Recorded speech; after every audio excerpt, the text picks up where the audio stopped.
Hello, everyone, and good evening to all of you. Welcome to Agentic AI in Action. Today, we are delighted to have Vilsi Jan ma'am, who is a senior software engineer and an Azure developer community organizer. This talk today dives into the role of vector embeddings as the backbone of contextual intelligence in modern AI. So, without any further ado, I would like to invite Vilsi Jan ma'am to take us on this exciting journey of vector embeddings. Thank you, Sudhanshu, first of all, for inviting and being a great host. And hi everyone. So, Sudhanshu, just let me know when my screen is visible, and then we can start.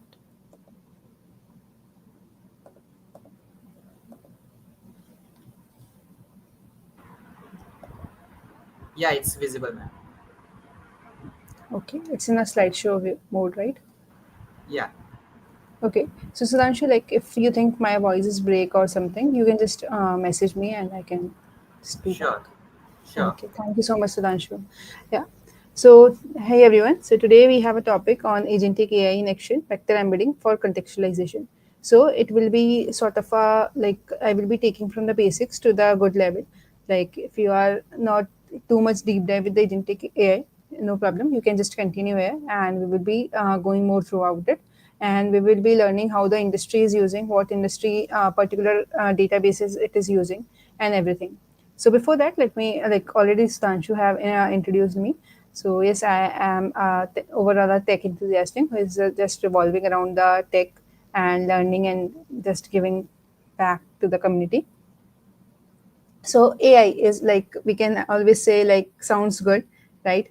So whenever like in any of the tech meetups, in any of the like if I talk about any meetups which are happening by CEOs, founders, everywhere they cover word AI. So like why this like let's go more deep dive, not just only the AI, what all coming in the up and how was this tradition was going on. So like if I generally talk about the AI revolution journey, so at this journey I'm just explaining like how agentic AI and like all these are coming and what basically these are. So if I talk about the traditional AI, so it's like we can say a rule based, or we can like think like a chess program which have like a set of work, particular one work which it need to do. Like when we say like it just need to play chess, it just need to play ludo from the one side. So that was happening back earlier too, like in 2010 2015 we were used to do that same thing. But now if I talk about the modern AI, so modern AI covers all like chat gpt. So I am not like not 2020 exactly. Yes, it was there, but at the time of if I talk about the boom, so boom is like near about 2021 and 2022, I would say, for the chat gpt and all the llms in the market. So that's sort of a modern AI, but now we are much more into that. So if I talk about like chat gpt, copilot, tabline, gemini, claude, or like many more, so we think it's a magic tool. Of course, for the developer, for the content writers, and many more, it's a magic tool. But how this magic tool is not just only working for just ask any questions, how we can use in our real life cases, and in our like how the companies are using and making such a big tools and making a great amount of money and everything is there, right?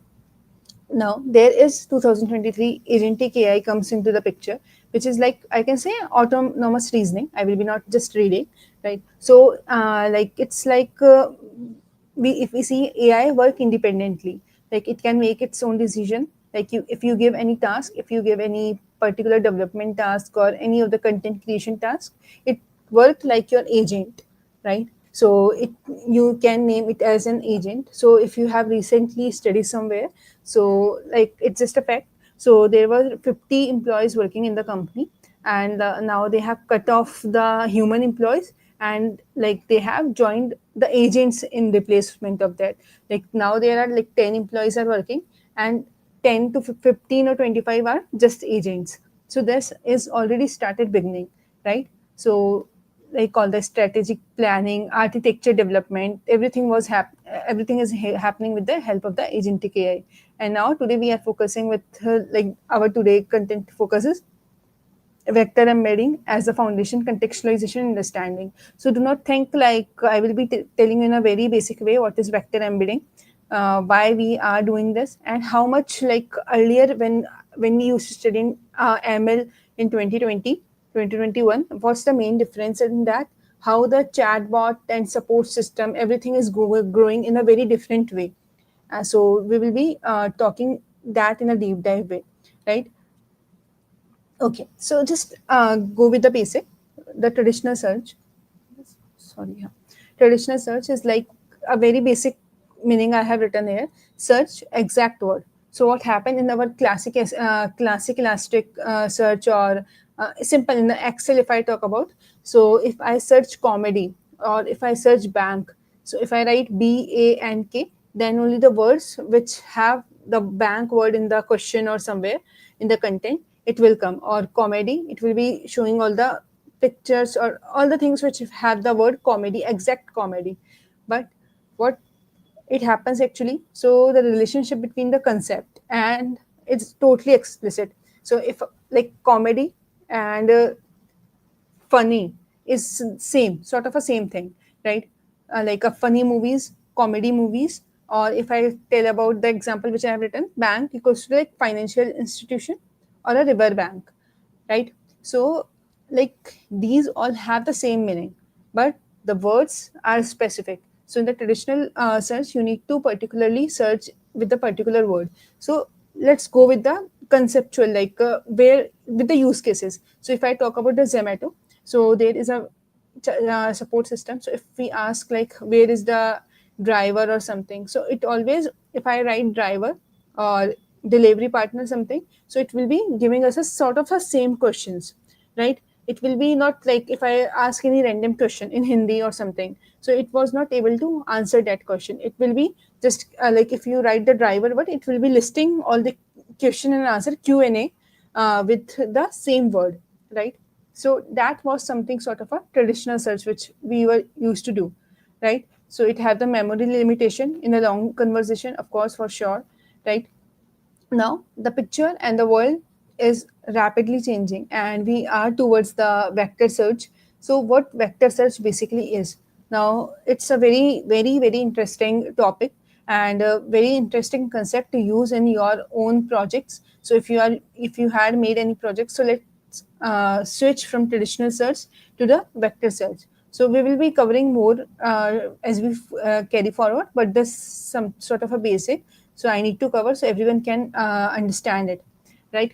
So yeah, so if I talk about the vector search, let's let you show from here. So if we have any text, document, audio, right, anything is there. So now I'm talking with the like developer side. I have any content of images, document, audio, that all the things I will be converting into the transform into the embeddings, right? What are embeddings? Like embedding are like sort of a, I can say in a like in a very basic way, it's like a, we are storing the numbers in a form of number, like any content. If I say if any document, I am storing that in a mathematical representation of like a text, image, or any other word. Like each embedding have a particular dimension near about 768 to 1536, right? So that is the like typically dimension of that, and like it have the similar concept and have a similar embeddings, right?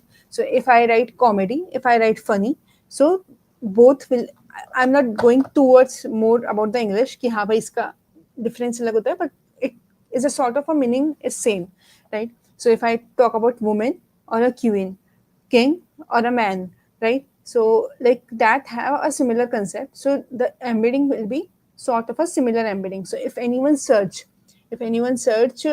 king, right, and the question was who is the, like anything, who is that boy, who is that man, anything. So it will be also connecting that question with the that. Like if I talk about the chat system, when I say delivery partner or a driver, so that both will be having a same sense. The embedding will be sort of a similar, I'm not saying exact, it's the similar embedding, so we can match. Now that's like that I talk like king or a man is a semantic similarity, right? So we also get a contextualization awareness, like a same word, different context or a different embedding, right?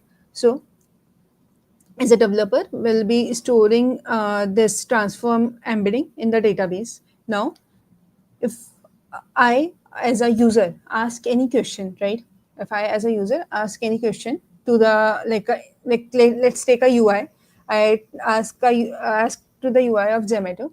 So what it will be doing? That particular question again, it will be creating a embedding. That question will be creating the embedding, the which I have given, which a user have given. So that embedding now it will be matched with the whole database, right? And after matching with the whole database, which the top k result, I would say. So you can set like top 3 result, top 10 results. So from that, it will be giving us the one of the best result out there in the Q&A section, right? So like nearest neighbor, and the vector representation is like which I have shown here. So this is a different picture which I have added. So now you can understand like how this embedding are stored. So, and as I have said, like it's near about 736 to 1536.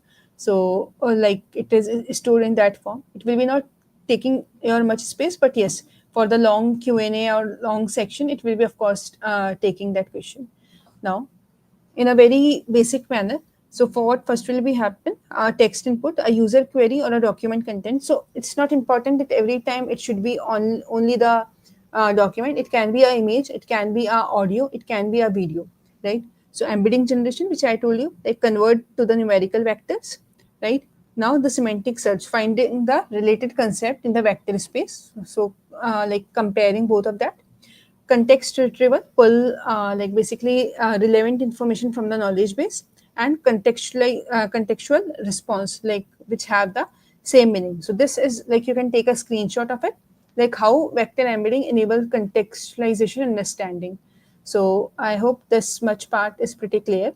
Now, yes, I just missed one point. Like if you have any questions, like now or in future, you can just like just drop in the comment section. I will be covering it now. But if you are not able to join now, or if you see this session, because this session will be like always on the YouTube. So if you have any doubt, you can just reach me out on the LinkedIn, Twitter, like according to you. I am everywhere on the social media. So or otherwise you can just drop in the comment section, so I will be checking this in the future. And yes.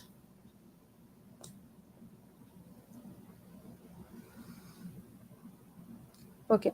So now, like, yeah, I have talked this much about the vector embedding and everything, but where this all are stored, you will be asking, but like, are we using that normal databases, or what we are particularly doing, right? Or like, is any dedicated vector database or any database which we were using earlier, like MongoDB or Elastic, anything like Elasticsearch, is they are also providing it or not? So we will be like covering more into that, like how they are doing, right? So if I talk about the open source, if you are if you are just going to explore it, so what you can do is you can just explore with the sorry with Chroma, Milvus, LensDB, and I would suggest like if you want to like, these are some sort of a dedicated vector with database which will be like helping you with the particular same open source work. If I talk about the source available or the commercial use, like you can also use for free, you can also use for the commercial purpose. That will be helping you for that is like Pinecone, Viviet. If I talk about database that support vector search and like even the search part, and it's free, so that we can go with the Postgres SQL. We can go with the OpenSearch or ClickHouse. You can just like for now, you can just take that screenshot.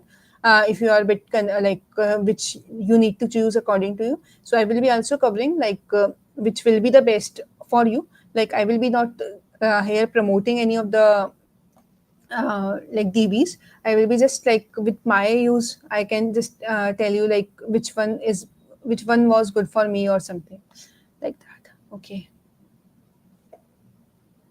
So yes. So if I talk about the like MongoDB, so MongoDB is really growing very fast towards it.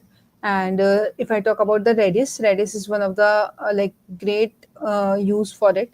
You can go with the Redis, you can go with the MongoDB. Redis and MongoDB both are growing very fast. If you want to go with the RAG implementation, MCP Redis is really growing very well there, right? And MongoDB, they are really covering vector search, vector database in a very easy format. So if you are looking to switch, like if you are already using MongoDB, then you can then you can always go for the testing. Like you can store the embedding. So how you can generate the embedding, there may be a small question. So you can just find a small script, you can create a script, and I will be not covering that part, like how to create a vector embedding for now. You can just see any of the documentation, I can even share that. So now what actually happened, it doesn't only do like that key. It just created a vector embedding. I just created the vector embedding, and the user, when it gives a question, created the vector embedding. No, because we have a very large database, right? So we need to create a chunks, right? What is a chunks? Like we can say the small like if we have a large document of a 10 pages, so we can convert that into 2 pages, two pages or something. We can sort of make a chunk out there, right? So like from that chunk, because otherwise if we start matching from the whole embedding of 1000 documents, uh, of words or questions, sorry, so it will be taking a lot of not much more time. So we make a chunks there, so it may become easy to like search anything or do for it, right? So you can get a very pretty good documentation from all of them. And even I have used from personally from my side, I have used Pinecone, I used MongoDB, Redis, and I have explored Chroma and Milvus for now. Brand is also good, you can go for the open source, but personally I would suggest there is Faies, FAIES. So you can just show me that. So it's like a Facebook AI similarity search. So it's a totally open source, and like even if you're a beginner and you are making any of the projects for the ML projects or something, you should go for the Fires. It's free, and even for a good scale you can use it. Like I'm not saying of course for the large scale or the community purpose, but if you are using a good project, you can of course go for that, and it gives a good results and everything. But if you want like everything inbuilt, like a vector search and everything, then you should explore the other one. But if you're just starting with it, and it's giving a very good, like it's a Files is a particularly a library which is it's efficient for the similarity search or the clustering for the dense vector. You can go according to it. So it's, yes, it's by Facebook. So of course, like this is one of the point which make it trustable, right?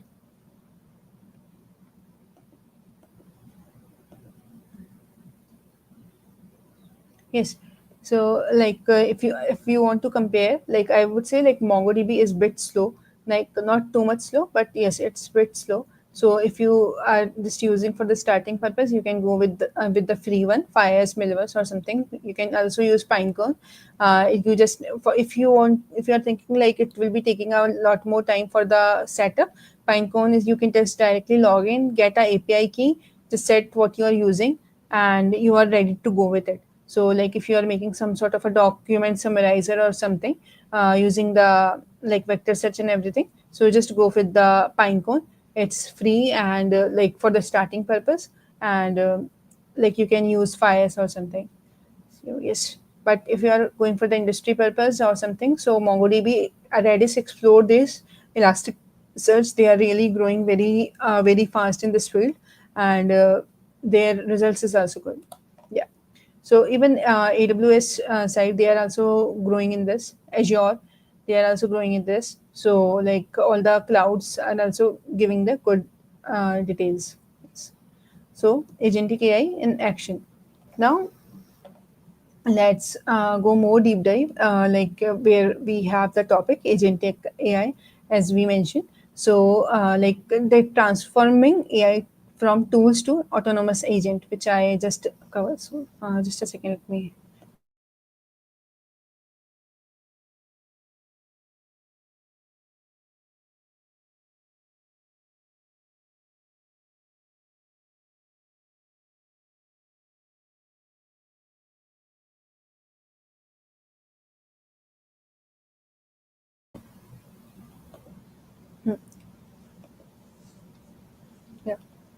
So now, like it's a, as I mentioned, it's a autonomous agent.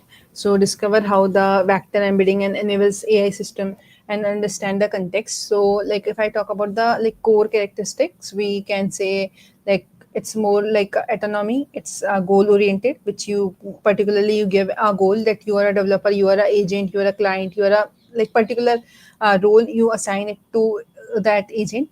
It's adaptive, like it's learn and adjust a strategy based on our feedback. So if I talk about the chat gpt, if I give something to the chat gpt, you can ask to like verify, ask to improve it, ask to give the better results. So that is like adaptive and it's learn and give that feedback and according to the world. Contextual, like understand like the situation and the relationship between the things which we are given.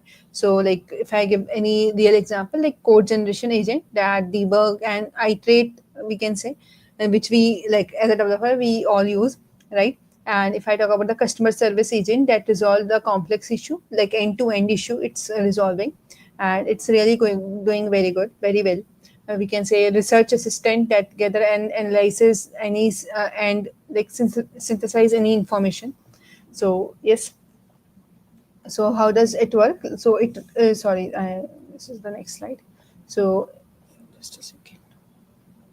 Okay, yeah. That slides I will be covering it after because that was not in the this flow. Yeah, agentic AI architecture with the vector embedding. So now what it is doing and how it will be like, I'm sorry, how it is helping us. So it is a memory system. So like short term current conversation context and long term persistent knowledge and experience. So if you ask ChatGPT, like just open a new slide if you have used earlier, right? So you can ask like how, like what particular things I asked to you. So it can give you the long context, right? So it have that building intelligent context aware agents, and it have a good memory system which it can store. Reasoning engine, so like multiple step solution it can plan. So even now if you want to make any slide or if you want to make any documentation, you can just like say to the like system agent, it will be doing that and adapts the strategy based on that results, right? Vector knowledge base, so yes, embedded documents, conversation and data, and enables semantic search. So what semantic search is, king or a man, so both have the meaning same, but the like that spelling is different or the thing is different, right? Now we can go with that tool integrations. So if I talk about the API database external systems, action guide by the contextualization understanding. So yes, if I talk about the memory system, like one more system I can talk about, that is like a sort of a memory system which we have already covered in the first slide. So these are like sort of like I can say architecture with the vector embedding, right? How we are like basically like building the intelligent context awareness agent. And like if I talk about the tool integration, agents do not just talk, they take the actions, right? So if I talk about the API database, so all it's like taking the action. And memory system is like a human memory, which we can say short and a long term memory, which we have in our, like if we go to the exam, so like we may have a short term memory or a long term memory. It's according to like you, right? Now let's take to the real world application. I already covered a lot in the examples, but as I mentioned, customer support agent. So they for this I will be talking a bit long, because why the most important, because we all have made some of the project where we have the support system, or in your company you are you having the support system. So let's talk deep dive, like how the world have changed, like how the support system we were using earlier and now what type of system support system is going on now, right? So code development agent is all like you all know like how it is going, but yes, let's cover with the customer like okay, let's cover with the customer support. So like that I will be just explaining you. So it basically like now understand the complex and multi-part customer issue. Earlier what had happens, like as I mentioned, you just give a word, you just ask a question, it will be just giving a similar Q&A to you. But now the if you even I'm talking about even for the good platforms, it always give us a Q&A. But now it's a very different. You can like even many of the companies still didn't have integrated this till now, but now we should start integrating with the new method right away. And like now if you ask any question, it will be giving you the direct answer rather than a Q&A. It may, what you can do is, like if you have a company or if you have a project, it will look very good. The older system which you have, like with the help of the search result, you can also give that Q&A, but about that you can give answer. Now let's talk the very simple about the Google. What Google is doing, if you ask anything to Google, it will be giving the Gemini answer, like whatever Gemini thinks, it will be giving that answer and all the articles below that. So this is something like they are also doing, right? So we should like follow this, even if you are making any project, and if any of the manager or like anyone is hiring, you sees your project and they just check your like support system, and still you are using a old support system, it's in a not the right appropriate way. Because now I think like you, it's the time to shift towards the like new technologies, right? And it retrieves the relevant knowledge and from the vast document, because like of course the support system is always for our site, our app or something. So first we scrap all the data from the site, and if the data is something sort of a new data, like in the Zomato, what happens, like I'm not like, I'm just taking the example of Zomato because we just picked that from the starting, right? So like in the Zomato one, how what happens, like we are using like if I have done some order or something, so it get that knowledge, like what particular order they have done. They already share all the details, ID from it, right? So it escalates appropriately, like based on the context, sorry, context and sentiments, right?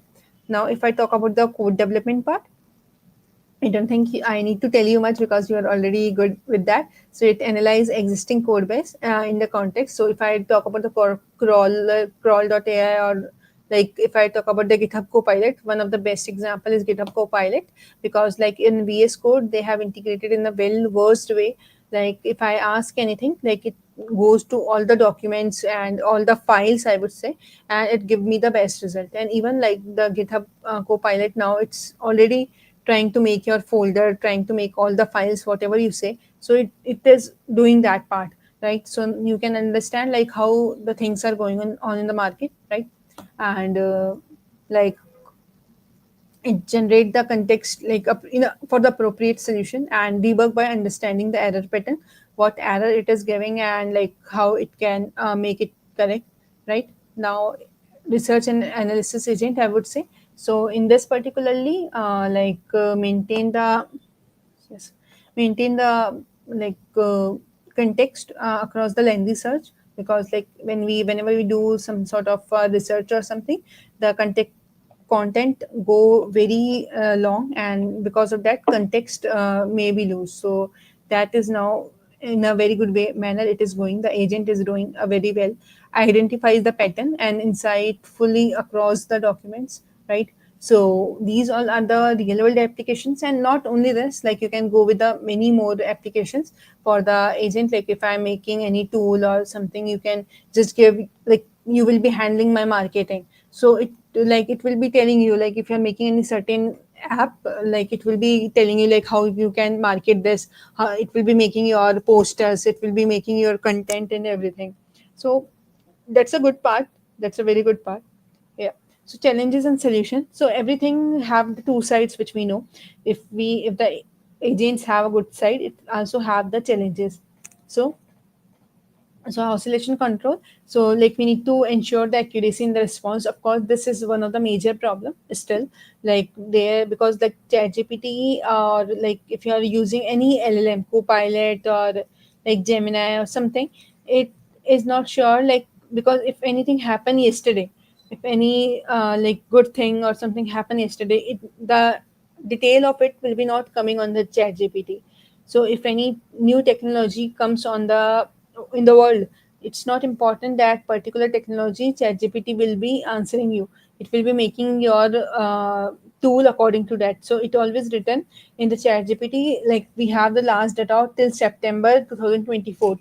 just giving a date, so it always give us a particular date, like it have a data of some particular date, right? So you need to make sure, like if any new technology is in the market or anything is change in the market, so that you are covering, right? So like context window limits, so managing the long conversation is something a very great part, because like still, if I talk about the Claude or ChatGPT, we need to take a subscription or something if you want to go for the long conversation. Otherwise it always say like you need to start with the new chat. If I talk about the Claude, it give really very fast. If I talk about the Copilot, it's really very good. It's taking, we can really talk for a long time. I haven't seen in the Copilot like it give us a easily like go for the next chat. But yes, like if I talk about the GitHub Copilot, yes, it, if you do not have that subscription, it will be giving you the limit up thing. And whenever you start a new conversation, it might happen it loses that conversation, it do not have that exact context of it, right? So relevance tuning, so basically getting the right information at the right time, right? Because that time recently mentioned, like if any new technology is there in the market, it's not important it have that. And balancing the performance and efficiency, that is like we have the computational cost, like if someone is doing your work for the like as an agent, it will be not giving you in a free way, right? That's like you can go with the open source sort of thing, but the output will be like if you want to scale your product, you need to go for the costing part, and that's yes. But yes, the proven solution like which we have checked, like RAG is there now. Like we had the ground response in a real data. So what, like real data particularly, I'm saying it's not about the real data from the chat GPT. It will be not something like with the help of a RAG you will be able to take the data with chat GPT claims as I will be given till July 2025. RAG is something like whatever new data you have in your own site, so that you can give to the RAG and everything. Like we will be going in a deeper way. It's not that RAG is much more deeper and much more different. So just give me a like time. Hierarchical memory, so it's smart context comparison and retrieval.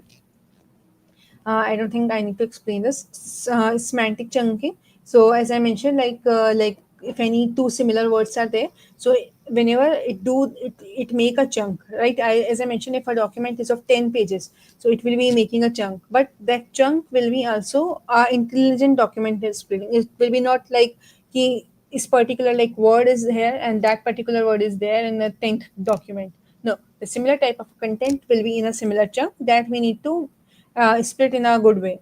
So you can just go with the documentation, like how you can split, because this is a particular session for 40-50 minutes. I can't cover so much of the things, but what if you think like I should cover, so I can come with the next session and we can just talk about the particular topic which you want and how we can do that, right? And if I talk about the caching strategy, like optimize for the common queries. Yes. Now, as I talk about the RAG, so what is that ground response response in real data?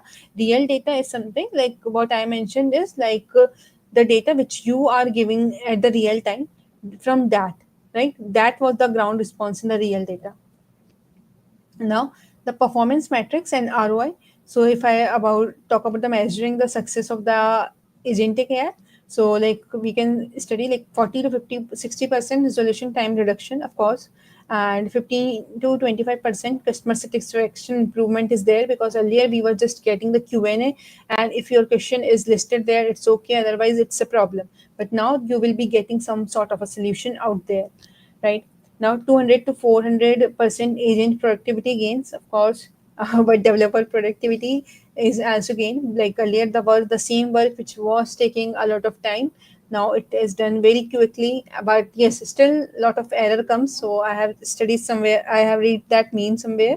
Like earlier, what happens for the development, it takes 10 days, sort of a 5 days, and for the bug solving it take 2 to 3 hours, and that is done.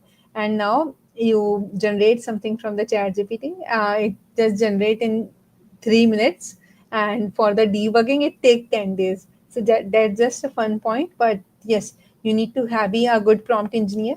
So that's why like prompt engineering is like growing, like booming, and you need to think. You need to really know the concept, like rather than just rely on the AI. That's one of the most important part. And maybe your manager will told you like that's a really very good part. And 30 to 50% like cost per interaction reduction, of course. So, what is AI agent? That we covered a lot, right? But just again, a small glimpse. AI agent is a program that use one or more LLMs or a foundation as a backbone and enabling it to operate autonomously. And that in that agent, particularly, we can give our own data rather than only relying on the LLMs. So, what particularly the companies are doing now? Let me cover that thing. How the companies are making their own support bots. So they scrap the data or whatever they have a document or a data, maybe let's say in a Q&A format. So in the Q&A that will be stored in that DB, vector DB, right? Q like your question and answer, your question and answer, and the embeddings or of it, right? That you can store. Now, with that, if I ask any question to that, it will be finding particularly like it will be creating that embedding, and from that embedding it will be finding that answer, which I mentioned. I will be not explaining in a deeper way, but now what had happened, whenever it takes that answer, it will be also using OpenAI or Gemini or Copilot, anything, to format that answer in a good way. And if that particularly OpenAI knows more knowledge about it, it can add that knowledge, and otherwise it can improve it according to your prompt. It will be changing it, because every time adding up more knowledge is not good, because maybe you are asking something else and it is giving way different than your wants, right? So yes, now just talk about the future horizon, like how the future will be going with it, right? Multiple model embeddings, text, image, audio, video, understanding, and everything. Collaborative agents, multiple agents working together. Continuous learning, of course, agents that improve the every interaction. Specialized model, domain specific embedding model. So yes, we what now company is doing, like for every different task, every different products, they have a different support system, they have a different models, right? Now the near term development, it's near about 6 to 12 months, or like according to your need. Like if you have a small, very small project, it will be not taking much time. Like so, more efficient embedding models, better long context handling. As we have seen, like really the context is becoming like long. Now we have GPT-5, we have more deep seeks model, and everything is there. So like they have coming with a long context. And if I talk about like improved reasoning capabilities, if I talk about the Copilot or something, you can always see a button there, reasoning model. If I go about the Copilot, there will be a button in a Chat GPT. There will be a button where you can see the reasoning model, right? So yes, okay. We will be not covering this. So yes, these are sort of large language model codes and everything. So still, like if you have any of the doubts, you can just let me know. You can just let me know in the chats. I will be covering like all the chat section.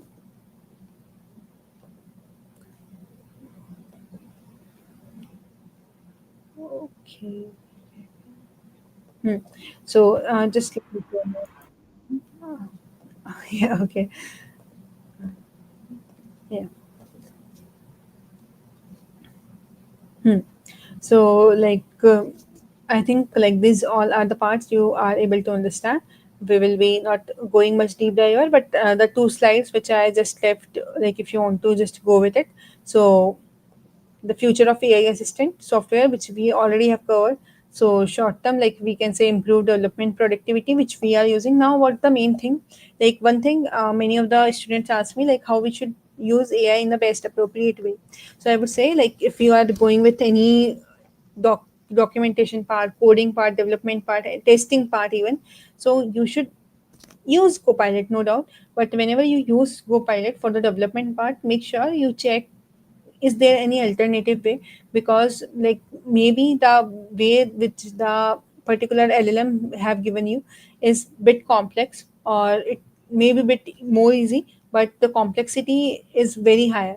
So we need to always check whenever we are integrating any code, It should be not much more complex, and the complexity, time complexity, space complexity should not be much higher, because we need to run the website and need to run that particular um, program out there. So always just try to check the go to the documentation which is in the market, or which is in there, like what is the best way, why are we using the particular thing, right? Even for the documentation, I would say, like whenever you ask gpts to write the documentation, please read that documentation, because many a times it happen like a sense get bit different. Now they have a very strong reasoning and everything, but still, like you should read, and you should, because the words, the feelings which you want to convey should be right. So for the testing part, you need to give a test cases very appropriately, because like what particular problem is there, and everything we need to cover, right? And software development, as a AI instructor providing feedback, explaining code. So if you are not able to understand the code, you should use AI in a very appropriate way. Like you should use for like understanding code and everything, because earlier it happens like you're not able to understand code, you're not able to get the documentation, but now it is not that problem. You are easily able to get everything, uh, and like you can work with it, right? More technology with the AI translation capabilities. So yes, we will be.